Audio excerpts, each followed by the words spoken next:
Baik, selamat datang di video kami. Perkenalkan, saya Akbar Maulana dari kelompok 3. Adapun beberapa anggota lainnya yang terlibat, yakni Irfan Iswandi, Anissa Nur Ramadhani, kemudian dengan Mazira. Nah, jadi pada kali ini saya akan menjelaskan program yang telah kami rancang sendiri menggunakan Python. Untuk framework UI-nya itu kami menggunakan Tkinter, itu untuk tampilan-tampilannya. Kemudian konsepnya itu ini kami menggunakan konsep package. Jadi tiap-tiap package ini mewakili fungsinya masing-masing, seperti core sebagai inti dari program, kemudian UI untuk tampilannya. Nah, di dalam UI ada tabsnya. Nah, ini. Nah, jadi program ini merupakan program untuk praktikum kode OTP. Nah, di sini juga kami menyediakan dokumentasi lengkapnya, dokumentasi OTP ya. Nanti bisa kalian lihat, bisa dilihat melalui file zip-nya. Langsung saja kita mulai untuk demo programnya.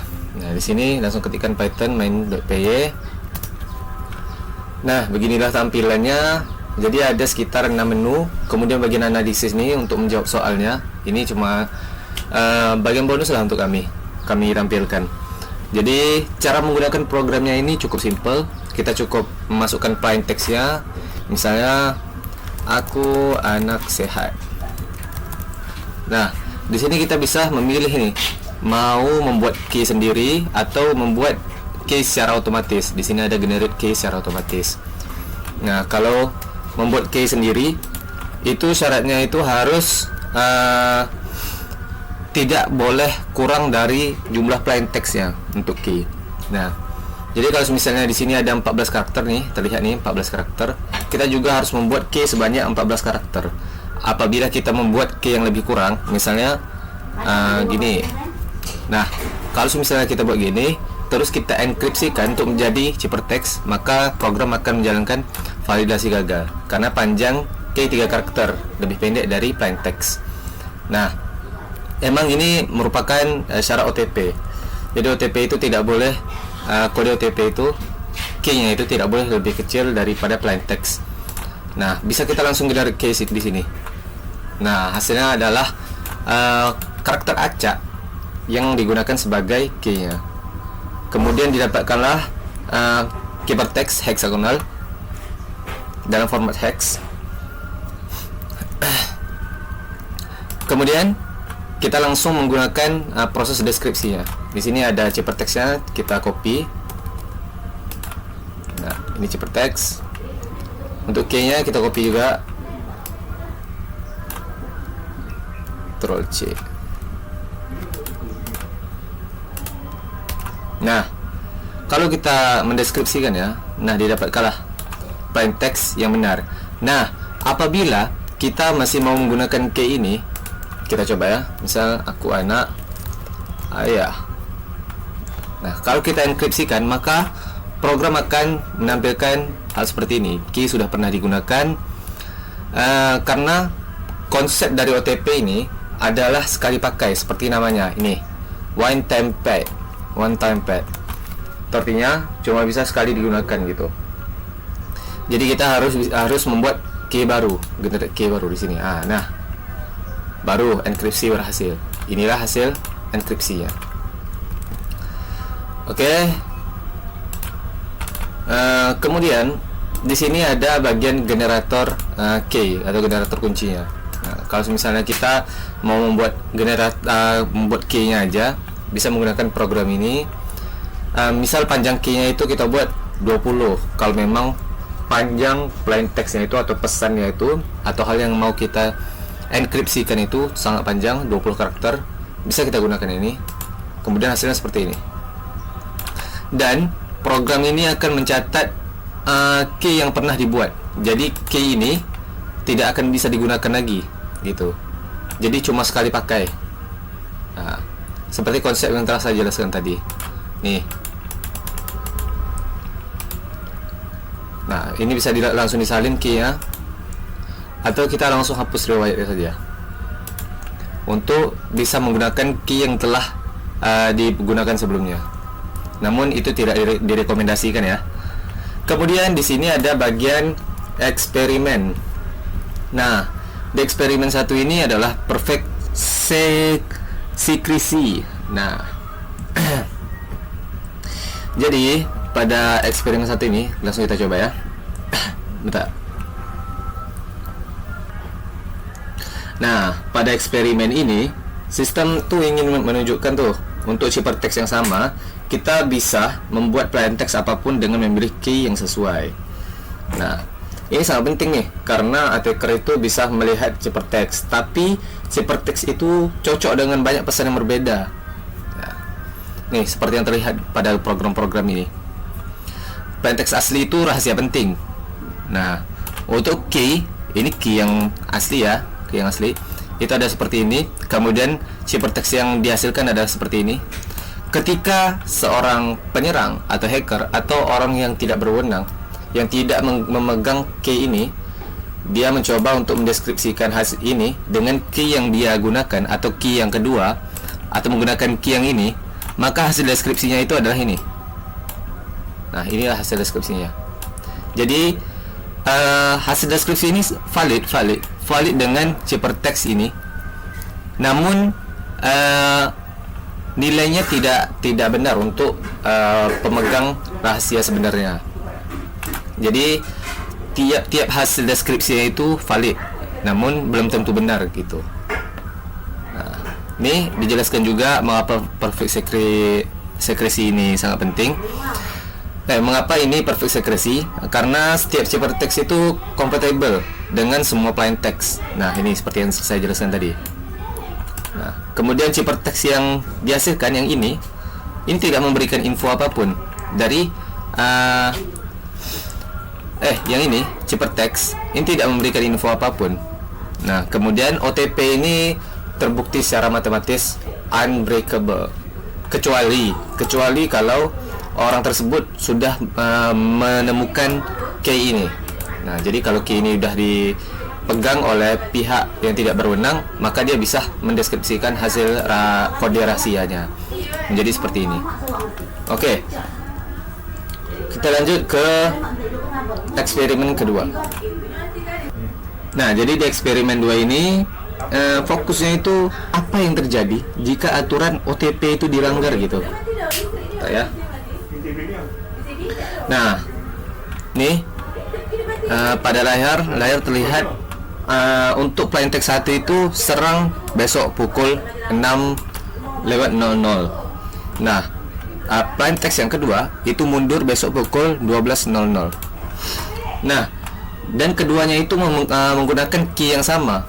Nah, ini key-nya. Mereka menggunakan key yang sama, namun plain text yang dihasilkan itu berbeda gitu. Nah, ini adalah pelanggaran terbesar dalam OTP karena OTP itu artinya itu one time pad, artinya key hanya boleh dipakai satu kali. Nah, mengapa reuse key ini berbahaya? Karena key yang sama itu digunakan berulang. Attacker dapat melakukan operasi seperti C1 atau ciphertext 1 ini di XOR-kan menggunakan ciphertext yang kedua. Kemudian ini menggunakan rumus maksudnya ya. Kalau attacker bisa menggunakan rumus ciphertext yang pertama di XOR-kan dengan ciphertext yang kedua, kemudian plain text yang pertama di XOR-kan dengan plain text kedua, maka key akan hilang, secrecy akan hancur. Attacker sekarang punya hubungan langsung antar plain text. Nah, dengan begitu mereka bisa mendeskripsikan hasil-hasilnya. Nah, saya jelaskan lagi mengapa ini sangat fatal. Karena attacker ini akan membandingkan dua pesan sekaligus. Nah, kemudian dia akan mencari pola bahasa, melakukan crypt dragging, kemudian menebak kata umum. Contoh, serang, login, HTTP, cookie, password. Jika satu bagian plain text berhasil ditebak, maka plain text yang lain pasti akan mudah ditebak. Gitu.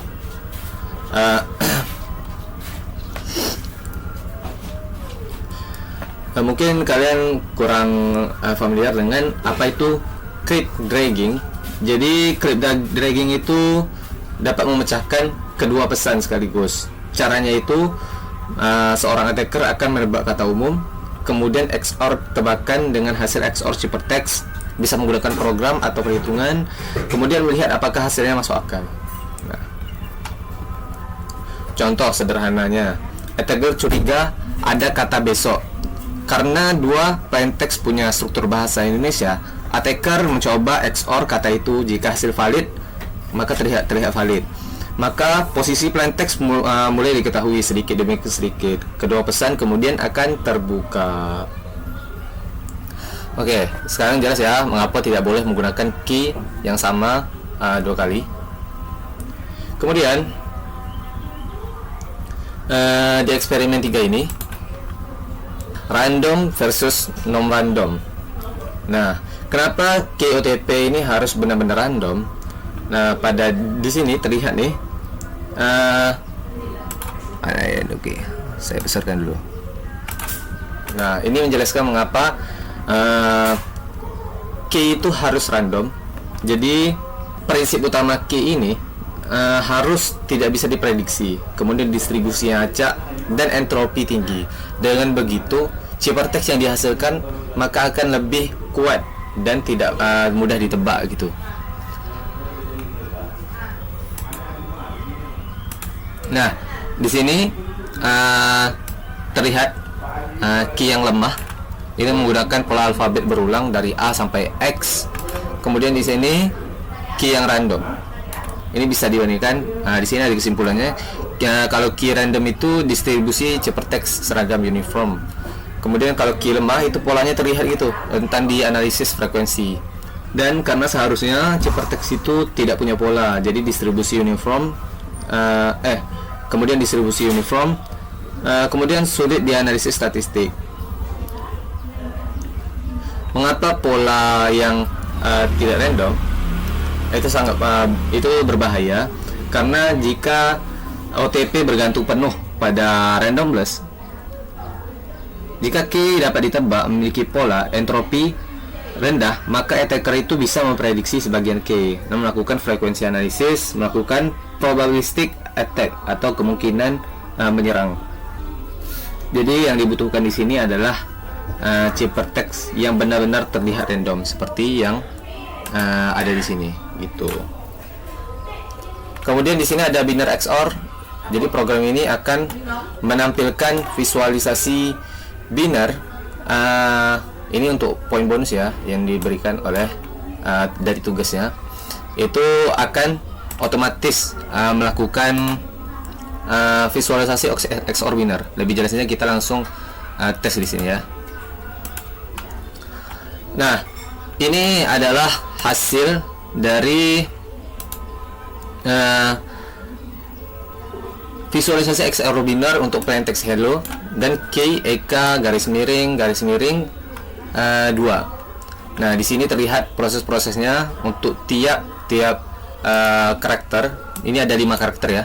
Nah, ini 0 sampai 4. Ini perhitungannya menurut indeks itu. Nah, di sini bisa terlihat secara langsung bagaimana H itu bisa dienkripsi dijadikan menjadi E, kemudian K, kemudian garis miring L untuk L. Nah, bisa juga untuk plaintext yang lainnya. Bisa kita buat word. Nah, ini kalau kita tampilkan XOR binarnya jadi seperti ini. Kita menggunakan yang key yang baru. Nah, kemudian di bagian ini analisis. Ini merupakan bonus program aja nih. Oke, itu aja.